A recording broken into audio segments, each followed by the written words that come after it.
Hey, what's up, everybody? It's Dean Rogers. Welcome to another Dean Rogers Show interview. Today, we've got special guest, Ray Zhang. Welcome to the show, Ray. Thank you, Dan. It's a pleasure to be here.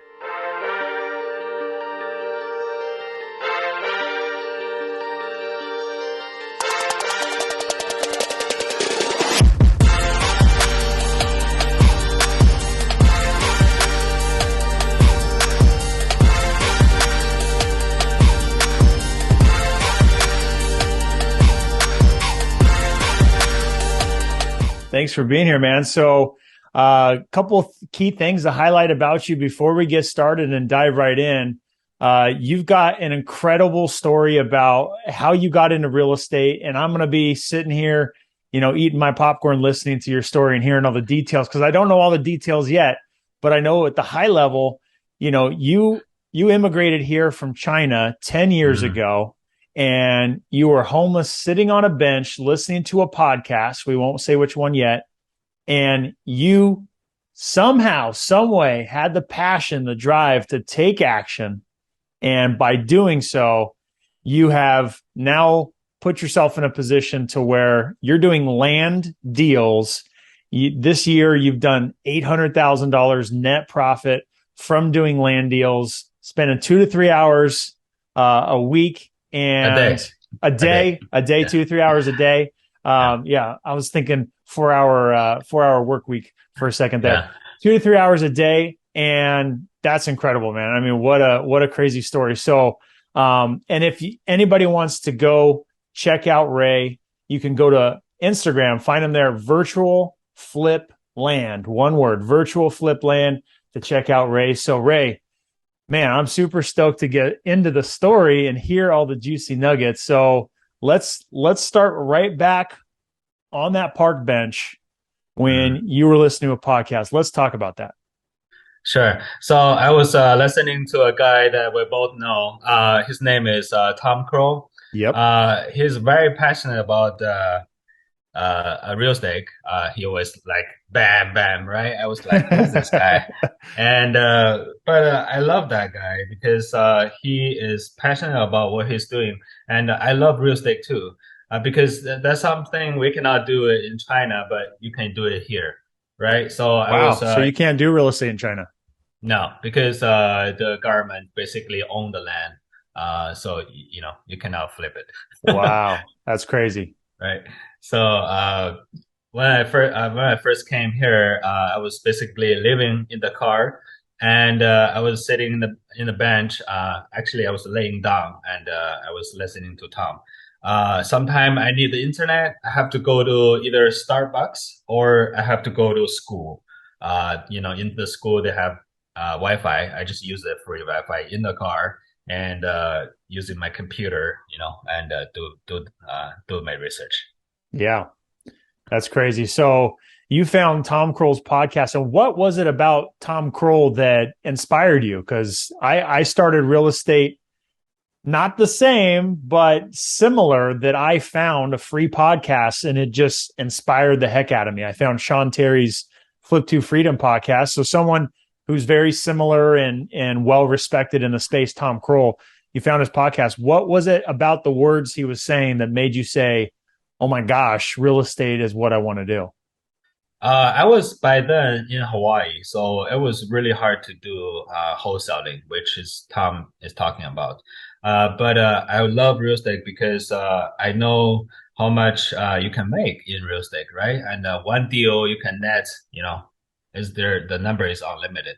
But Yeah. I was by then a car dealer. I flip cars, and sometime I get 1,000 profit. Sometime good day 2,000 profit. So how many cars I need to do to equal one real estate deal? Yeah. And that was an eye opener for me. Yeah. Sometimes that's the aha moment. I know usually it takes something like that to where you put in all this effort, all this work, and then you finally have some trigger that goes off that says, my gosh, if I keep doing this one thing, it's really not going to propel me forward and create the freedom that you're looking for, create the opportunity you're looking for. So you were selling cars and we're like, man, this isn't going to get me to where I want to go, putting in all this Mm. work and effort. So, what were the next steps for you? How did you actually start taking some of those actions to get in front of opportunity? That was a hard, and long road to walk, because I tried everything in Hawaii. I tried to do wholesaling, which is extremely hard. Maybe you can find one deal in a year. And I tried apartments. I tried to buy apartments in the mainland when I was in Hawaii. It didn't work out because I have to travel around. And I try to flip, buy a cheap house and, make it look prettier and you can flip it. That didn't work. So I was almost tried it all, and I don't know what I was going to do. But at one point I heard about another guy who was teaching land. I was thinking, maybe that could be another thing to do, right? Because land, you don't have to be there. Land is pretty much all the same. There's a flat ground with some dirt on it. Maybe I don't have to travel to the mainland when I was in Hawaii. That was about 3 or 4 years ago. I started to do my first deal in land, and then it just another story. So I moved from Hawaii to here, Florida, about a year ago, and things start to take off after that. Amazing. So, Yeah. I think one of the things that if the untrained ear might not have heard this, and I'm always love to listen to people's stories of how they got to success. And I think one of the things that you mentioned but didn't make a big point about it, which is worth calling out, is you started. How long ago would you say you started taking action in real estate when you were in Hawaii? At least 9 years ago. At least. 9 years ago. Okay. Yeah. That's why I think that's so important. You started 9 years ago. And when would you say it finally started taking off? About 3 years ago. 3 years ago. So there Yeah. was 6 years that you were trying and weren't really getting anywhere, right? Right, right. Exactly. Now, that could have been because of your location, or you just didn't have the right like investment type, like land, where you made it work for you. I think that is so powerful to hear because I think most people would have given up after trying for 6 years, right? Mm. And everyone loves the overnight success story, but most people don't realize that Ray John, even though he's look at him now, like look at all these great things, like he's always been doing great. No, there were times that were hard, right? There Exactly. were times where you probably were wondering, what the heck are you doing? You're not getting anywhere, but you stuck with it and were persistent and finally found the thing that was the breakthrough moment. And that's what I love about real estate specifically is there's so many different niches that you can find, and not every niche is going to work for everybody. So sometimes you got to find what works for you and what you ultimately are good at. So that's Yeah. amazing, man. I think that's a huge part of your story from what I've heard so far is you spent all this time trying to make something work and it wasn't, but you didn't give up and Mm. you stayed with it. So you finally started taking off. And when did you move to Florida?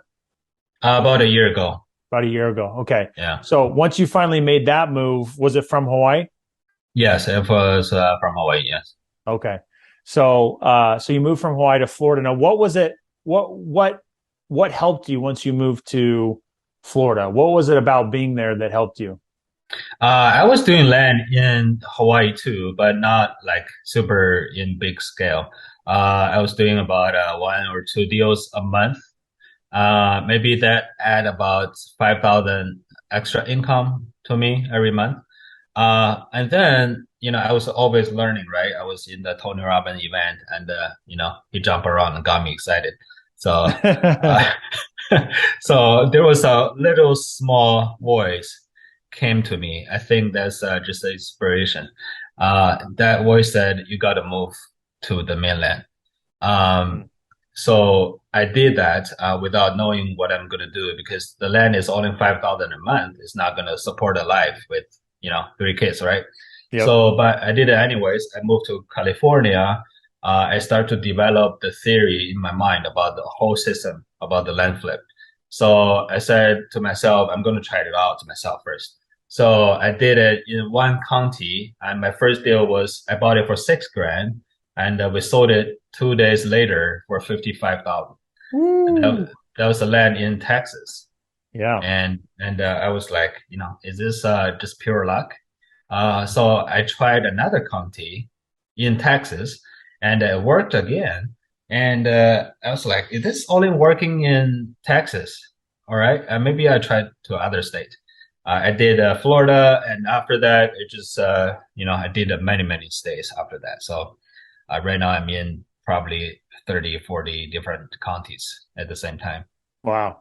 Okay. Yeah. So without giving away all your secrets, what is it about the land that you would say that you're doing? Is it very similar to marketing direct to seller with a normal house, 3 bedroom, 2 bath house? You send them postcards and they respond to you. Is it something similar to that? Right, it's a direct mail for sure. And one thing is a game changer for me is I started to target higher value land, more than the Oh, value. Yeah, the value of the land at least 20,000. So what I used to do is I target the out of nowhere land. You can buy a land for like 1,000 and sell it for 25 or 3 grand. That right. was good, but not very good because you have to do a lot of things yourself. Nobody is going to help you. Imagine you approach to a realtor, you say, "Hey, I have a land worth about 3 grand. Can you help me sell it?" That probably will not get that realtor excited, right? Yeah. So yeah, what if it's a 30 grand? That could help a little. Help a little. Yeah. Yeah. Okay. So you're trying to find land that's not maybe too far out, but on the outside of town or in the inside of town, or which Yeah. which main areas? Yeah, that's what I do, and what I teach my students is you don't want to go to the major city like Dallas or Fort Worth. Those area is good. When you have a land, you can sell it no problem. But the thing is, it's a very hard to get, and when you get it, it will be a very high price. So what you want to do is 30 to an hour drive from the major growing cities like Dallas or Austin. My first market is 1 hour drive from Austin. So, that's a perfect area because people want those. Yeah. That's Yeah. where the growth is going, right? So they might want the opportunity. And would you say most of your buyers or are mom and pop and using a realtor, or Mm. are they real estate investors that are wanting to build and develop new construction? Yeah. So a lot of them are builders and some of them are just they want to buy and hold. But I think majority of them is builders. Yeah. Yeah. Okay. Man, that's a juicy nugget right there. Just wrap your head around, like, how do I identify a market, a county, kind of what kind of area I should be looking towards. So that's super helpful. So you moved to California, right? And then Mhm. you started doing things virtually, realized that you could do that and you could grow it. And then what took you to Florida? So I was in California just for a couple of days. I was visiting my father-in-law, and then I moved to Jacksonville, Florida, and started to live here. I love it. I mean, Hawaii is good, but it's still boring, right? Yeah. Well, you probably got island fever. You were like, all right, I've had enough of the island. I see There the you go. water. It's still there. I want to go see some different stuff now. Correct. I wanted to go to Disney World. Yeah. There you go. Yeah, Awesome. yeah, So let's talk about what you've done from there. So you went from sleeping on a bench, right? Or maybe sleeping in your car. Were you sleeping on the yeah, car? yeah. Sleeping in your car, listening to a podcast on a bench, um, trying to make it work for years, and then finally finding the right thing that gave you traction. And kind of a fun story is now, because of the success that you've had, you've now gotten involved, which is how we met, in masterminds and other different things, right? Opening up Mm, new and more doors to help with your growth and your community around you. So you said you were able to meet Tom Kroll recently Yeah. after hearing him on the podcast, person who helped influence and inspire you. And now you got to meet him in person. What was that moment like? Um, he was teaching in the room, and I was a little bit late because that was 2 hours drive, and I went into the room. He saw me. It's like love at the first sight, right? So he came down. He came down and he hugged me because we have been contacting over the years. And I just never thought he was a big guy. I mean, I thought he was my height, but not. I have to look at him like this. So Yeah, yeah, that's awesome. he's about your height, I guess. Yeah. Yeah, Yeah. no, I just met him not too long ago, and he's just got an incredible positive energy that you can feel, that's authentic. And that's what's so fun about being an entrepreneur and seeking other people that are like you, right? And they're like me, who are trying to do well in our business, but are also always trying to do the right thing and, be positive and have a good mindset and all these other things. We're trying to improve ourselves in more than many ways, and also impact others. And Tom has impacted, thousands and thousands of people. And is just, you can see why he's just got such a great energy. So that's a cool moment. So where do you go from here, man? What have you been working on? What have you been doing? What's next for Ray? I had this whole experience, and right now I'm at the stage of sharing. I really want to share my secret. I know what it was like to be homeless.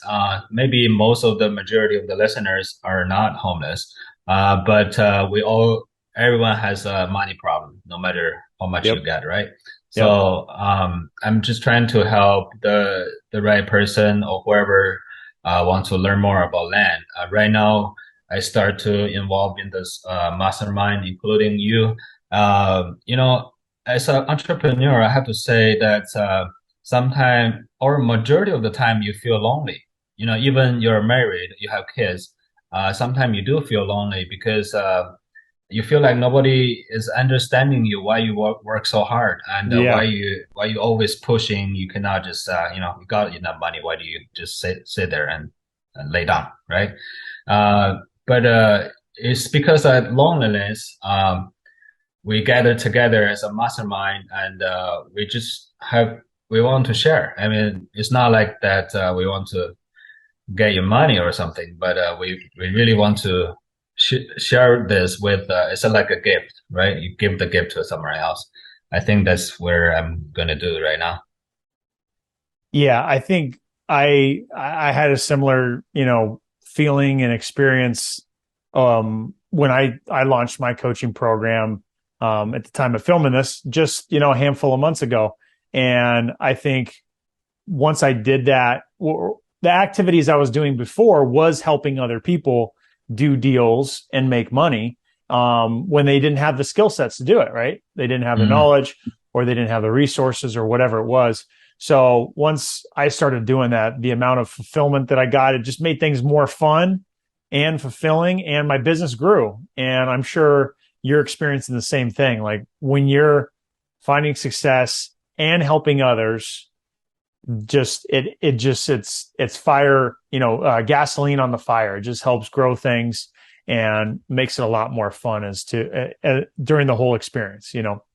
yeah, of course. And sometimes, especially at the beginning, you still have self doubts.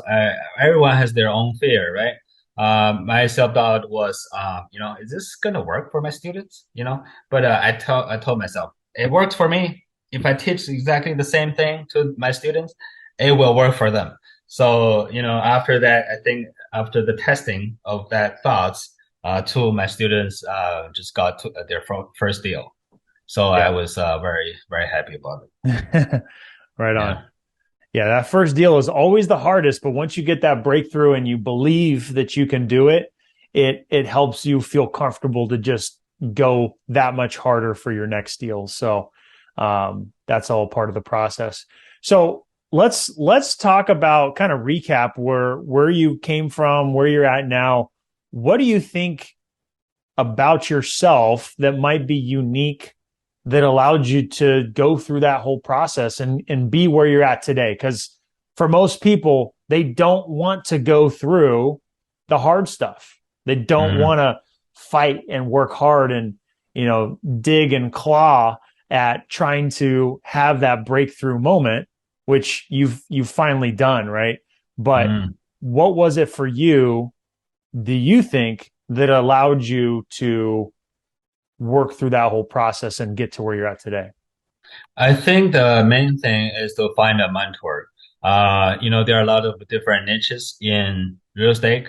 Even in the same niche, you can do different things, right? Mhm. Let's say for land, it's a niche, but in land, there are a lot of ways to do it. You can buy it and sell in terms. You can subdivide them and sell them.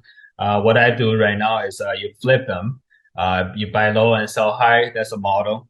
There's different models. So first of all, you have to have a goal of what you want to do. If you want to do buy a house and flip, that's fine. There are people very specialized doing that, and there are a lot of coaches coach that.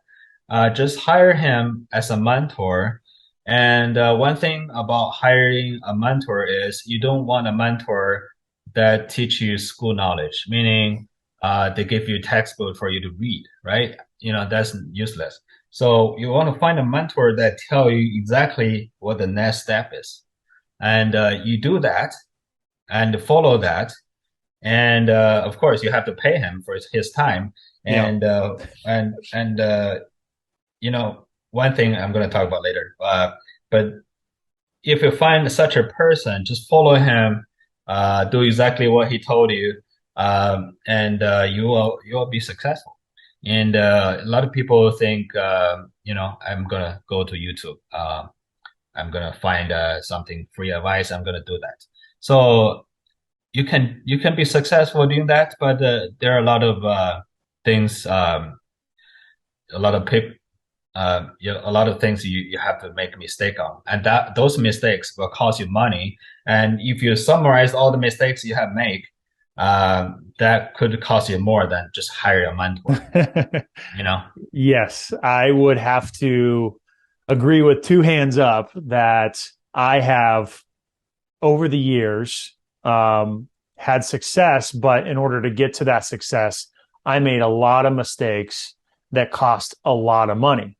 Now, had I hired a mentor sooner, I would have accelerated my growth and got there faster, and ideally reduce my mistakes, because you got someone like a real good mentor is someone that you can be in contact with and be in direct contact with and ask questions at times that you need those answers, right?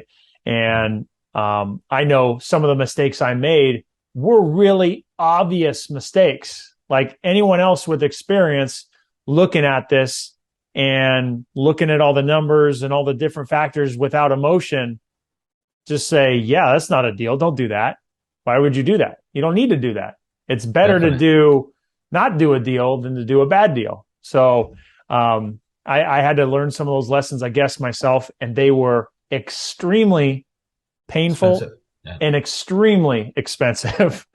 100%. Yeah. I could hire 10 mentors right now, if not more, based on the money that I lost. So, yeah, those are all very good points and lessons. So what has your experience been? Have you found mentors along the way that have helped you through your path? Yeah, definitely. I have mentors in everything I do. Besides fitness, maybe I should hire you as, as a fitness coach. But you look how fit you are, right? But I have a mentor in crypto. I have a mentor in land. I have a mentor in mastermind, all this stuff. And whatever you like to do, and you got to find a mentor, because if I hire my land mentor to teach me about crypto, it's not going to work, right? And making money is one thing, and keeping your money is another thing, and that's two different Yes. stuff, right? Yes. Yeah. Yes. I am much more careful these days. I'm still pushing super hard, but it's all with the lessons that I've learned of what not to do. And so all of the calculated risks that I'm taking is with backed by mistakes and by good decisions that have led to great paydays. So we're making lots of good decisions, having lots of good results by doing that. So I think that's one of the things that you said there that I think is important is if you're watching this and you don't have the resources, you should be doing everything you can to learn on YouTube or from a free podcast, right? All the information, just some of the little tiny nuggets you shared about how to look for land, right? Without giving away all the secrets. Those are golden nuggets that you can find all over YouTube. And for me, when I got started, YouTube was not the same learning platform that it is today. I just listened to a podcast and took action. I did my first deal in 3 months, but people will get in their own way and they'll be chasing shiny objects on YouTube, or there'll be important information that's missed and they will end up making those mistakes or trying a lot of things and not doing them right. And a mentor can help you just accelerate that and cut out all of the, tough learning lessons. So, but if you're listening to this, if you don't have the resources, don't say, well, then I just can't get started because I can't hire a mentor. You got to be on YouTube. You got to take action. You got to figure some of this out so that you can get resources to level up and start investing in yourself, right? Because that's the ultimate path for growth. If you look at all these different successful people, right? I think a great lesson for yourself, and I heard Chris Crone talk about it today. He said when he met Robert Kiyosaki for one of the first times, one of the things that impacted him the most is it's not that one person can completely change your entire life. And I say that at almost every meetup that I host, not because I heard that, but because I believe it. So it's coincidence that I guess Robert Kiyosaki is saying the same, but one person you meet could completely change the rest of your life. So Chris Crone's message was, it's not where do I get my next deal? It's who's the right person, who's the next person that I need to meet that's going to open up the door or provide the deal. And that's powerful when you think about it. Whether it's a mentor, whether it's someone at a meetup, someone within your community, another peer that you meet, right? It could just be that one person that just opens up and creates all this abundance and opportunity. So I think 100%. that's a great message. Yeah, of course, definitely. I love it. And one thing I want to say is about what you said about focus. Because there are so many ways to do real estate. When you do something and you find it, there's something hard with this thing, right? Let's say you do a wholesaling. Oh, I have to send the mailers and I have to call the seller back. I find out calling the seller back is hard. So that could hold you back. And then all of a sudden, this apartment thing come along, and you look at those guys making millions, flipping apartments. You're like, maybe that was for me, not this one. And then you go to the apartments. The apartments is higher level. Maybe there's cost you more money, and it's really hard to do the numbers. And you find out, oh, maybe this land thing is easier. So there's no easy thing for any type of real estate. It's hard some point of the process. So you got to focus on one thing and do it all the way and learn everything about that niche. There are people getting rich doing every single aspect in real estate. So Absolutely. just have to focus on that one thing. Yeah, if you go looking around, you'll find every real estate niche of Airbnb and land and rentals, and flips and wholesaling and getting into, commercial real estate and all the different types of niches within commercial real estate. There's someone getting rich at every single one of those niches. And it's really easy to get stuck on shiny object syndrome and chasing around things. So I think that's the best advice someone can get, is to just stay focused and level up your skills and see it through, right?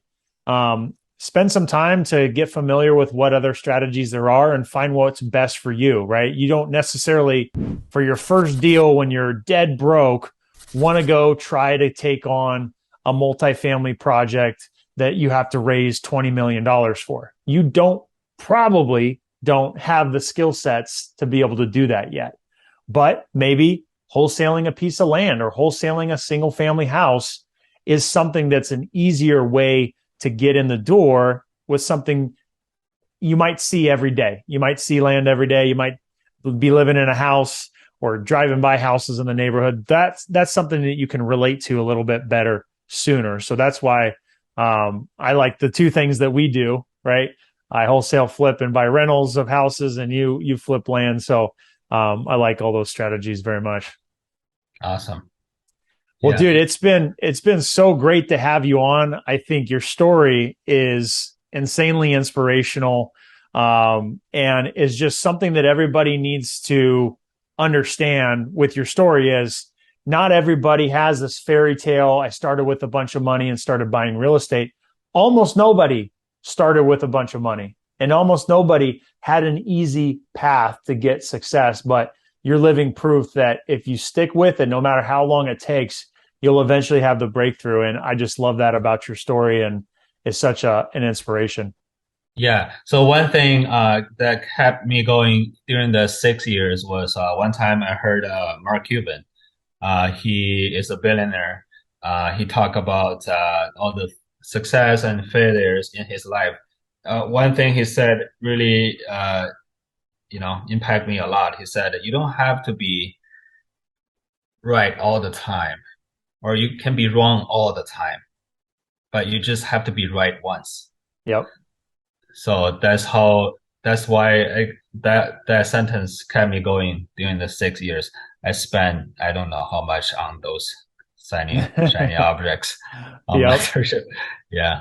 Yeah, I love So that. I've seen that quote by him as well, and I think it's powerful because um, it's worth fighting for, right? You got this one life, and why would you spend it just clocking in and clocking out, barely getting by, living paycheck to paycheck? It's worth going after it and fighting for having the choices that you want and the life you want to live. exactly. Well, again, Ray, what a pleasure to have you on. Appreciate your sharing your story and sharing your experience. Again, if you guys want to follow Ray, you guys can go to Virtual Flip Land and see him there. And Ray, thanks for being on today and sharing your story, man. Thank you for having me, Dean. Thank you very Of much. course. All righty, take care. Until next time, guys. Peace.